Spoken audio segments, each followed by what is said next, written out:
ঘটনা ঘটেছে আমরা এখানে এসে যেটি দেখতে পেয়েছি সেটি হচ্ছে যে মেট্রো রেলের 433 নম্বর পিলার, মেট্রো রেলের যে 433 নম্বর পিলারটি রয়েছে সেই পিলারটির পিলার এবং স্প্যানের যে মাঝের অংশ, যে মাঝের অংশটি, সেই মাঝের অংশটি পড়ে গিয়ে কিন্তু একজন পথচারী এখানে নিহত হয়েছেন বলে আমরা দেখতে পেয়েছি। এখানে প্রত্যক্ষদর্শীরা যেটি বলছেন যে পথচারীটি নিহত হয়েছেন তিনি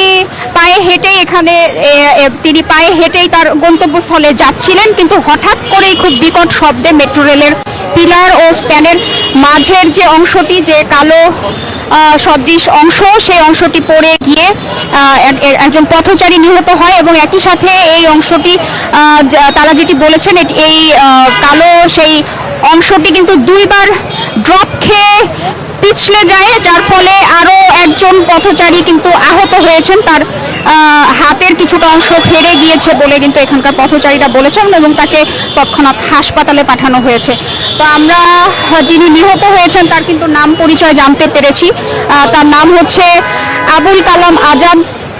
তার বাড়ি যেটি এখানে পুলিশ জানিয়েছেন, এখানে তেজগাঁও থানার ওসি তিনি আমাদের সাথে কথা বলেছেন, তিনি যেটি জানিয়েছেন যে যিনি মারা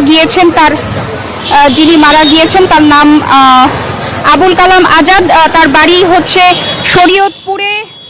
শরীয়তপুরের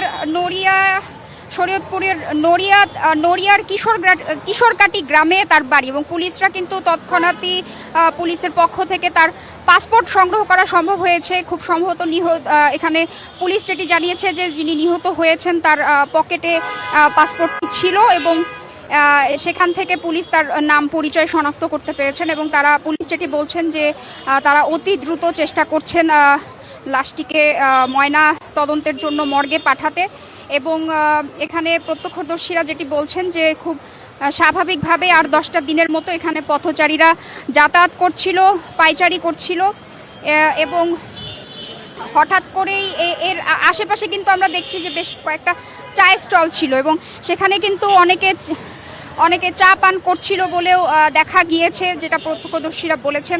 কিন্তু হঠাৎ করেই আচমকা মেট্রো রেলের পিলার ও স্প্যানের যে মাঝের অংশটি সেটি বিকট শব্দে এখানে পড়ে এবং সেটি কিন্তু তৎক্ষণাৎ এই পথচারী যিনি নিহত হয়েছেন আবুল কালাম আজাদ তার মাথার খুলির অংশটিতেই গিয়ে আঘাত করে, যার ফলে তিনি তৎক্ষণাৎই কিন্তু স্পট ডেড বলেই নিশ্চিত করেছেন এখানের বিভিন্ন প্রত্যক্ষদর্শীরা। এবং এই ঘটনায় কিন্তু কিছুটা আমরা দেখতে পাচ্ছি যে মেট্রো রেলের যে মাঝের অংশটি এটি কিন্তু খুবই ভারী। পুলিশ যেটি বলছেন এটি 50 কেজি ওজনের একটি ভারী অংশ। আমরা দেখছি যে এটি কিন্তু নিয়ে যাওয়া হচ্ছে। এই ভারী অংশটি পড়েই কিন্তু একজন পথচারী ইতোমধ্যে নিহত হয়েছেন। তো এখানে কিন্তু কিছুটা জনমনে আতঙ্ক ছড়িয়ে পড়েছে যে তৎক্ষণাৎ আচানক এরকম একটা পরিস্থিতির সৃষ্টি হয়েছে এবং একজন পথচারী কিন্তু নিহত হয়েছেন। তো এই ঘটনায় জনমনে কিছুটা আতঙ্ক সৃষ্টি হয়েছে। এখানে আমরা দেখছি যে উৎসুক জনতা কিন্তু ভিড় করেছেন এবং এই অংশটিতে কিন্তু কিছুটা যানজটও সৃষ্টি হয়েছে যেহেতু এখানে উৎসুক জনতা ভিড় করেছেন। তো আমরা চেষ্টা করছি আরও কিছু তথ্য আপনাদের জানাতে যে আসলে এইখানে আরও কি কোনো আসলে এই পরিস্থিতিতে আসলে কিভাবে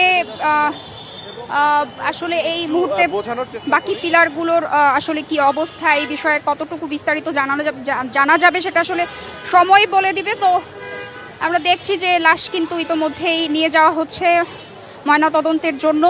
তো আমরা এসে যেটি দেখতে পেয়েছি যে এখানে প্রত্যক্ষদর্শীরা যেটি বলেছেন এবং আইনশৃঙ্খলা রক্ষাকারী বাহিনী যেটি বলেছেন, তো সব কিছু মিলিয়ে এখানে কিন্তু মেট্রো রেলের 433 নম্বর পিলারের সামনে থেকে এই কিন্তু ছিল আমার কাছে বিস্তারিত।